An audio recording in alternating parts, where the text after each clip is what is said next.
Hi everyone, this is Vikas Gupta and watching our channel morning batch. आज हम लोग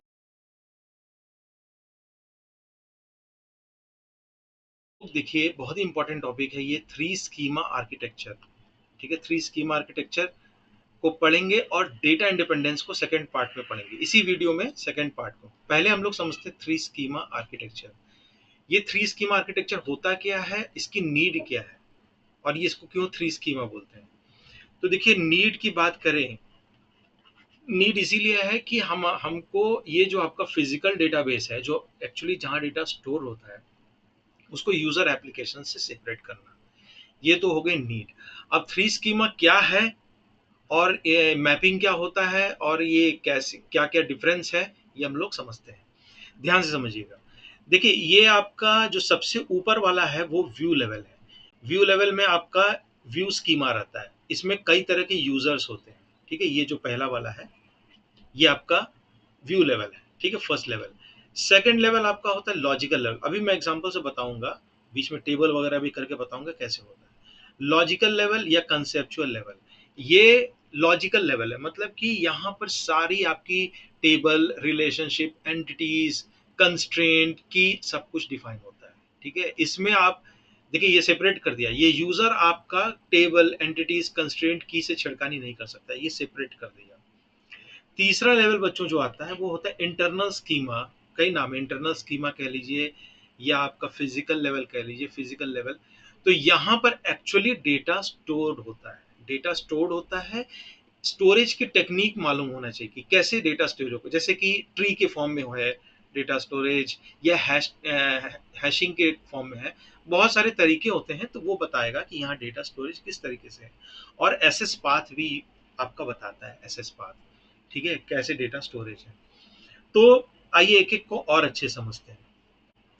देखिए पहला बच्चों जो लेवल है वो आपका व्यू लेवल है। व्यू लेवल ये होता है कि जब डेटाबेस में आप रिक्वेस्ट डालते हो तो रिस्पॉन्स आता है, तो जरूरी नहीं वहाँ एक ही तरह के यूजर ग्रुप हो, बहुत तरह के यूजर ग्रुप होते हैं। जैसे एग्जांपल समझिए, इंडियन रेलवे जो आपका रिजर्वेशन सिस्टम है, तो जो बंदा वहाँ टिकट काटता है रिजर्वेशन काउंटर पे, उसको जो रेलवे की स्थिति दिखती है कि क्या अवेलेबिलिटी है क्या नहीं है, उसका जो व्यू रहेगा और जो आप अपने लैपटॉप पे बैठकर देखते हैं, दे आर एंटायरली डिफरेंट। दोनों का व्यू अलग होगा। मान लीजिए कोई ट्रेन है, उस ट्रेन में मान लीजिए 500 सीट है, तो रिजर्वेशन के टाइम, तत्काल के टाइम आपको 20 ही 30 सीट दिखाई देगा। ऐसा थोड़ी कि सारा सीट आपको दिखाई देगा, तब तो आप सारे लोग बुक कर लेंगे, रेलवे काउंटर पे कोई जाएगा नहीं, रेलवे को क्या फायदा होगा। तो एक यूजर ग्रुप क्या हो गया, एग्जाम्पल है ये, एक यूजर ग्रुप क्या हो गया बच्चों, कि जो अपने लैपटॉप पे बैठ के टिकट बुक कर रहा है, उसको कुछ दिखना चाहिए। है डेटाबेस सेम, 500 सीट की अवेलेबिलिटी है, लेकिन एक यूजर ग्रुप है जो कॉमन मैन है, ले मैन है, हम लोग लैपटॉप पे 20 सीट देखेंगे और बाकी की सीट या और भी उससे अच्छी अच्छी चीजें, फैसिलिटी, वो आपको रिजर्वेशन काउंटर पे दिखेंगी। तो ये हो गया यूजर ग्रुप। अलग अलग यूजर ग्रुप को अलग अलग व्यू दिखना चाहिए from the same database. Database में तो पूरा भंडारण है, लेकिन ऐसा नहीं कि सारा परोस देंगे आपको। समझ में आ रही है ना बात। जैसे कि एक और दिख, सपोज कर लीजिए व्यू, आपका बैंकिंग सिस्टम है। बैंकिंग में तो बहुत तरीके का डेटा होता है। ठीक है, सेंसिटिव डेटा भी होता है, सिक्योरिटी डेटा भी होता है। वहां कस्टमर को कुछ दिखना चाहिए, वो अपना अकाउंट देख सके। राइट, वो चारों लोग का अकाउंट नहीं देख सकता, वो केवल अपना कार्ड इंसर्ट करेगा, अपना अकाउंट देख पाएगा। लेकिन जो बैंक के ऑफिसर्स हैं, वो सारे अकाउंट्स को देख सकते हैं, उनके पासपोर्ट को, सॉरी, उनके फोटो को देख सकते हैं, उनके सिग्नेचर को देख सकते हैं। कभी आप अपने पास, सॉरी, फोटो और सिग्नेचर को नहीं देख सकते हो, केवल आप देख सकते हो कितना अमाउंट है, फेच कर सकते हो, ट्रांजेक्शन कर सकते हो। लेकिन ये एक तरह का यूजर ग्रुप हो गया। बैंक में जो एम्प्लॉयज है वो अलग तरह के यूजर ग्रुप हो गया, उनको क्या दिखेगा, सारे लोग का रिकॉर्ड दिखेगा, कितना बैलेंस है, ठीक है, कितना क्रेडिट इंटरेस्ट पड़ेगा, कौन सा फोटो किसके अकॉर्डिंग है, क्या एड्रेस है। तो ये अलग यूजर ग्रुप हो गया। यही मैं कह रहा हूँ। अब आइए इस डायग्राम पे, ये देखिए जैसे कह रहा है ना, user one, user two, user three, user four, ये view one, view two, view three. मतलब कि डेटाबेस तो कॉमन है, ये डेटाबेस जो है वो कॉमन है बच्चों। ठीक है, ये डेटाबेस आपका क्या है, कॉमन है। क्लियर। लेकिन आपको देखिए व्यू अकॉर्डिंग टू यूजर, अलग अलग दिखेगा। अभी दो एग्जांपल मैंने बताया, रेलवे और बैंकिंग का, इससे आपको आई होप क्लियर हो गया होगा। दूसरा क्या है, एक लेवल तो क्लियर हो गया। दूसरा लेवल बच्चों, कंसेप्चुअल लेवल। कंसेप्चुअल लेवल मैंने बताया था कि जैसे एंटिटीज हो गई, एंटिटीज, कंस्ट्रेंट, ये सब डीबीए का काम है। कंस्ट्रेंट हो गया, आपका टेबल हो गया, ठीक है, रिलेशनशिप हो गया, रिलेशनशिप हो गया, ठीक है, कीज हो गए, कीज भी मैंने वीडियो में बताया था। तो ये सब चीजें डिफाइंड होती हैं, ठीक है। अब जैसे डेटाबेस का पहले ऐसा थोड़ी कि बस डेटाबेस बना दोगे, आप बताओगे एंटिटीज। एंटिटीज मतलब कि जैसे मान लीजिए कोई कंपनी है तो उसमें क्या क्या एंटिटी होंगी। एक डिपार्टमेंट एंटिटी होगा, एक एम्प्लॉय एंटिटी होगा, ठीक है, एक हार्डवेयर की एंटिटी होगी कि कितने कंप्यूटर हैं कितने नहीं हैं, एक एचआर डिपार्टमेंट की अलग एंटिटी होगी। तो ये सब डिफाइंड होता है किस पे, कंसेप्चुअल या लॉजिकल लेवल। लॉजिकल या कंसेप्चुअल का मतलब होता है कि आप उसको हाथ से टच नहीं कर सकते, इट्स जस्ट अ लॉजिक, वो ऑन पेपर होता है, दिमाग में होता है। तो डीबीएस को डिफाइन कर, तो ये डीबीए डिफाइन करता है एंटिटीज। फिर कंस्ट्रेंट, कंस्ट्रेंट की बात मैंने बताया था कि भैया डुप्लीकेसी ना हो तो यूनिक की कंस्ट्रेंट, प्राइमरी की कंस्ट्रेंट, ठीक है, ये सब चीजें इंपॉर्टेंट है। सुपर की कैसे बनेगा। फिर रिलेशनशिप, रिलेशनशिप मतलब कि कोई दो टेबल है, चार टेबल है, पांच टेबल है, उसमें फॉरेन की क्या बनेगा, किसको किससे रिलेट किया जाएगा, ये सारी चीजें यहाँ डिफाइंड होती है। बहुत ही अच्छा पार्ट है ये कॉन्सेप्चुअल लेवल। और ये बाहर के व्यूअर इसको टच नहीं कर सकते। ऐसा नहीं कि आप एटीएम कार्ड से अपना पैसा निकालने के तो आप देख पा रहे हो स्टेट बैंक या फला फला बैंक में क्या क्या क्या क्या टेबल डिफाइंड है, क्या कंस्टेंट डिफाइंड है, क्या की डिफाइंड है, ये आप कर ही नहीं सकते। ये देखो आपका क्या हुआ, सेपरेट कर दिया। इसीलिए थ्री स्कीम आर्किटेक्चर है कि भैया एक आर्किटेक्ट, एक स्कीमा को दूसरे से मतलब नहीं होना चाहिए, इंडिपेंडेंट होना चाहिए, ठीक है। फिर कीज डिफाइन कर लिया, प्राइमरी की क्या होगा, सेकेंडरी सॉरी प्राइमरी की क्या होगा, कैंडिडेट की क्या होगा, अल्टरनेट की क्या होगा, कंपोजिट क्या होगा, ये सब यहाँ पर डिफाइन होता है। अब हम लोग आ जाते हैं तीसरे लेवल पे, वो है आपका फिजिकल लेवल। ये हो गया, ये पहला लेवल हो गया, ये दूसरा लेवल हो गया, ये तीसरा लेवल हो गया। इसको हम लोग कहते हैं फिजिकल लेवल। यहाँ पर जो आपका स्टोरेज है, कैसे डेटाबेस स्टोर्ड है, बताया था ना मैंने, इंडेक्सिंग, ट्री, हैशिंग कैसे स्टोर है वो बताएगा। और क्या बताएगा, दूसरा चीज बताएगा, एसएस पाथ, ठीक है, एसएस पाथ मतलब कैसे डेटाबेस को फेच करना है, ये सब चीज यहाँ पर डिफाइंड होता है, ठीक है। अब एक बच्चों, डेटा इंडिपेंडेंस से मूव करने के पहले मैं यहाँ पर आपको मैपिंग का कंसेप्ट भी बताना चाहूंगा कि मैपिंग क्या होता है, व्हाट इज मैपिंग। तो मैपिंग सिंपल होता है कि जब आप रिक्वेस्ट यूजर की तरफ से जाता है और लॉजिकल लेवल पे वो प्रोसेस होता है और डेटाबेस से फेच होके वो वापस लॉजिकल लेवल से जाके यूजर पे चला जाता है, इसको हम लोग कहते हैं मैपिंग। मैपिंग मतलब रिक्वेस्ट एक यूजर ने डाला या यूजर ग्रुप ने डाला, वो प्रोसेस हुआ और डेटाबेस से फेच होके वापस यूजर तक आया। तो ये रिक्वेस्ट जो यूजर ने किया और डेटाबेस ने जो रिस्पांस दिया, यही रिक्वेस्ट रिस्पांस कहलाता है हमारा मैपिंग। बहुत ही सिंपल चीज है, ठीक। एग्जांपल बताया मैंने, बताऊं, देखिए वही सिंपल, बैंक का ले लो या रेलवे का ले लो। चलो रेलवे का ले लेते, हर बार बैंक का नहीं लेते। रेलवे में क्या है, आपने देखा कि सीट क्या है, फला फला शिव गंगा ट्रेन में सीट है कि नहीं। तो आपने क्या किया, रिक्वेस्ट डाला, ठीक है, लैपटॉप ओपन किया, नेट ओपन किया और वहां पर आईआरसीटीसी का वेबसाइट खोला, ट्रेन नंबर टाइप किया और एंटर कर दिया। तो ये आपने एंटर जैसे ही किया वो रिक्वेस्ट डाल दिया कि शिवगंगा में सीट अवेलेबिलिटी है कि नहीं। अब वो जाएगा लॉजिकल लेवल में, डेटाबेस को खंगालेगा, शिवगंगा में जितनी सीट है वो लाके एज अ रिस्पॉन्स आपको चिपका देगा, आपके स्क्रीन पर आ जाएगा। तो ये आपने रिक्वेस्ट डाला सीट अवेलेबिलिटी के लिए, डेटाबेस में आईआरसीटीसी का डेटाबेस है, उसमें फेच किया कितनी सीट है नहीं है जो भी है फैसिलिटी, और रिस्पॉन्स आपके लैपटॉप पे आ गया, तो आपको ये फेच हो गया। इसी को हम लोग कहते हैं मैपिंग। आई होप ये क्लियर होगा, बहुत इंपॉर्टेंट टॉपिक है थ्री स्कीमा आर्किटेक्चर, ठीक है। अब हम लोग समझते हैं, ये आप अगर स्क्रीनशॉट लेना चाहो तो ले सकते हैं, ये थ्योरेटिकली पार्ट है। मैपिंग इसमें हम लोगों ने बताया और थ्री स्कीमा आर्किटेक्चर, ठीक है। लेवल वन आपका यूजर ग्रुप है, दूसरा आपका कंसेप्चुअल है, तीसरा आपका फिजिकल लेवल है, क्लियर। तो अब हम लोग बढ़ते हैं डेटा इंडिपेंडेंस पे। इसको आप स्क्रीनशॉट लेना ले लीजिए, मैं रब कर दूंगा। डेटा इंडिपेंडेंस देखिए क्या होता है, नाम से लग रहा है डेटा इंडिपेंडेंस कि किसी भी चीज में अगर हम चेंज करें ठीक है, तो किसी एक लेवल पे, किसी एक स्कीमा पे, किसी एक लेवल के स्कीमा पे अगर हम चेंज करते हैं, वो चेंज इंडिपेंडेंट हो दूसरे स्कीमा या दूसरे लेवल पे। ठीक है, कहने का क्या मतलब है भी मैं क्लियर करता हूं। देखिए, ठीक है, ये सब मैं रब कर दूं। अब देखिए, अब हम लोग समझते हैं, ये भी रब कर देता हूँ। ठीक, ये सब तो हो गया मैपिंग वगैरह। अब हम लोग इसी में डेटा इंडिपेंडेंस पढ़ने जा रहे हैं। ठीक है, क्या पढ़ने जा रहे हैं, ये डेटा इंडिपेंडेंस।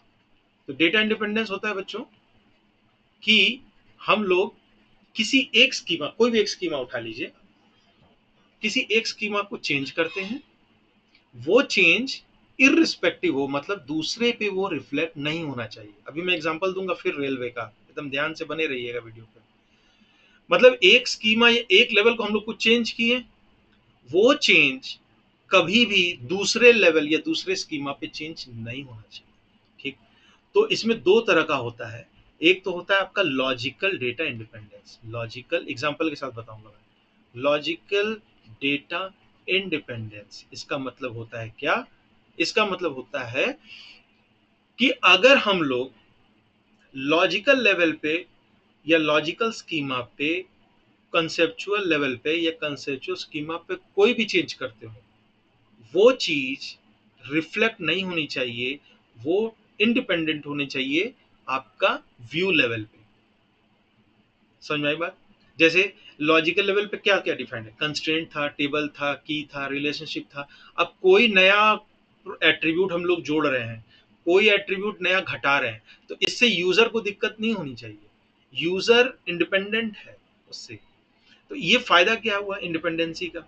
अगर डिपेंडेंट होता, मैं अभी इंडिपेंडेंस की बात नहीं कर रहा हूँ, मैं कह रहा हूं अगर डिपेंडेंट होता तो अब क्या होता कि आए दिन कुछ ना कुछ एट्रीब्यूट चेंज होते। जैसे रेलवे का ये टेबल, उसमें मान लीजिए कि कोई फैसिलिटी आ जाती, फूडिंग की, लॉजिंग की, तो आप एक नया टेबल डालते, नया सॉरी कॉलम डालते। अब अगर मान लीजिए डेटा इंडिपेंडेंसी नहीं होती तो क्या होता कि आपका यूजर भी डिस्टर्ब होता। तो पता चला कि आप पूरा मेंटेन कर रहे हो टेबल, यूजर को मेंटेन कर रहे हो, डेटाबेस को मेंटेन कर रहे हो, तो आपका सिस्टम तो बहुत ही स्लो हो गया, बहुत परफॉर्मेंस कम हो गई। आप जैसे जैसे जब जब हिट करोगे तो आपका दिखाएगा कि डेटाबेस मतलब 404 दिखाएगा या कुछ भी दिखाएगा कि डेटाबेस वर्किंग अंडर प्रोग्रेस। तो ये अच्छा सिंबल तो है नहीं। तो हम लोग इसीलिए डेटा इंडिपेंडेंस को लाते हैं। लॉजिकल डेटा इंडिपेंडेंस कि मतलब हम लोग कोई भी एट्रीब्यूट को चेंज कर लें, एट्रीब्यूट, की, कंस्ट्रेंट, ठीक है, एक्सेट्रा, ये किसी को भी चेंज करेंगे हमारे व्यू पे, मतलब यूजर लेवल पे दिक्कत नहीं होनी चाहिए। जैसे एग्जांपल बताया था ना, मैं लिखवा दूं, नहीं हो तो आप समझ लीजिए कि रेलवेज में क्या है। मान लीजिए कि ट्रेन, ठीक है, चलिए मैं लिखवा ही देता हूँ, एक डायग्राम बना देता हूँ। सपोज के लिए ट्रेन करके एक टेबल है, तो इसमें ट्रेन नंबर होगा, ठीक है, सीट्स होंगी, फेयर होगा, ठीक है, ये मान लीजिए टेबल है। ठीक, ये आपका टेबल है, ट्रेन नंबर, सीट, फेयर। अब मान लीजिए गवर्नमेंट एक नई स्कीम लगाई कि भैया नहीं, अब हम लोग फूडिंग लॉजिंग को भी डालेंगे, फूडिंग लॉजिंग को भी डालेंगे, ठीक है। तो क्या होगा, अब एट्रीब्यूट जुड़ गया, एक नया कॉलम जुड़ गया, ठीक, ये नया कॉलम जुड़ गया। तो इससे क्या होगा कि इफेक्ट नहीं होना चाहिए आपका, जो यूजर है उस पर इफेक्ट नहीं होना चाहिए। ये जब फूडिंग लॉजिंग जुड़ गया तो आपका यूजर पे इफेक्ट नहीं होना चाहिए, मतलब यूजर को इंडिपेंडेंट है उससे, और आपको यूजर को भी ये रिफ्लेक्ट होने चाहिए ये सारे चेंजेस। समझ में आ रही बात? उसी तरीके से मान लीजिए कि भविष्य में कभी लगा कि नहीं ये फैसिलिटी सही नहीं है और आपने ये एट्रीब्यूट हटा दिया फूडिंग को, तो फिर देखिए आपने कंसेप्चुअल लेवल पे, लॉजिकल लेवल पे चेंज किया एट्रीब्यूट को, की को, कंस्ट्रेंट को, कुछ भी। यहाँ मैंने एट्रीब्यूट को चेंज किया, फूडिंग को हटा दिया। मान लीजिए गवर्नमेंट को प्रॉफिट नहीं हो रहा है और उसने हटा दिया, तो भी यूजर या यूजर ग्रुप जो कि पहले लेवल पे यहाँ बैठा हुआ है, यहाँ पर उसको इंडिपेंडेंट हो, उसको फिर कोई दिक्कत नहीं होनी चाहिए, उसको बराबर रिक्वेस्ट रिस्पॉन्स मैपिंग मिलना चाहिए। ये बात समझ में आई? दूसरा जो तरह का डेटा इंडिपेंडेंस होता है वो होता है आपका इंटरनल या फिजिकल डेटा इंडिपेंडेंस। ये दूसरे तरह का मैं बता रहा हूँ, फिजिकल डेटा इंडिपेंडेंस। देखिए डेटा इंडिपेंडेंस का तो यही मतलब होता है, क्या मतलब होता है भाई, कि किसी एक स्कीमा पे हम लोग चेंज करें दूसरे स्कीमा पे इफेक्ट ना पड़े। तो भैया फिजिकल डेटा इंडिपेंडेंस ये होता है कि फिजिकल लेवल पे अगर हम कुछ चेंज करें तो उसका इफेक्ट लॉजिकल या कंसेप्चुअल लेवल पे नहीं होना चाहिए। अब फिजिकल लेवल पे हम लोग क्या क्या चेंज कर सकते हैं बताइए। एक तो type of storage, mode of storage, mode of storage, ठीक है, यही तो चेंज करोगे कि किस तरह स्टोर हुआ है, हैशिंग हुआ है कि ट्री फॉर्म में हुआ है कि बी ट्री हुआ है। तो ये मोड ऑफ स्टोरेज ये चेंज करोगे, पुराने से नए अपडेट करोगे तो लॉजिकल लेवल पे भैया कोई फर्क नहीं पड़ना चाहिए। दूसरा क्या है, एसएस पाथ। एसएस पाथ मान लीजिए कि हमारा सिस्टम बहुत स्लो है, रिक्वेस्ट किसी ने यूजर ने डाला, 1000 रिक्वेस्ट आया और हैक हो गया, सॉरी हैंग हो गया, रेलवे की वेबसाइट चल ही नहीं रही है, 404 अंडर प्रोग्रेस ये सब दिखा रहा है। तो कुछ काबिल इंजीनियर ने कहा कि नहीं हम लोग एसएस पाथ को चेंज करेंगे जिससे डेटा रिट्रीवल जल्दी होगा, डेटा रिट्रीवल फास्ट होगा, सेकंड के कुछ पार्ट में होगा, ये नहीं कि वहां टंगा हुआ है। तो एक ऐसी रिक्वायरमेंट आई तो एसएस पाथ को चेंज हम लोग कर रहे हैं डेटाबेस की एफिशिएंसी को इम्प्रूव करने के लिए। मतलब रिक्वेस्ट मिल रहा है तो तड़क से रिस्पॉन्स आ जाए, ये नहीं कि है लटका हुआ है। तो ये फिजिकल डेटा इंडिपेंडेंस हुआ, इसमें अगर हम लोग कोई भी चेंज करते हैं तो लॉजिकल लेवल पे, कंसेप्चुअल लेवल पे कोई फर्क नहीं पड़ना चाहिए उनके डेटा को, मतलब उनका कंस्ट्रेंट, उनका टेबल, उनका कीज, उनका सब कुछ जो भी एट्रीब्यूट है उसको फर्क इससे नहीं पड़ना चाहिए। चाहे हम स्टोरेज को चेंज करें, चाहे हम एसएस पाथ को चेंज करें। एसएस पाथ तो मेरी मजबूरी, हम लोग चेंज करते रहते हैं ताकि हम लोग डेटा रिट्रीवल फास्ट हो सके, ये नीड है।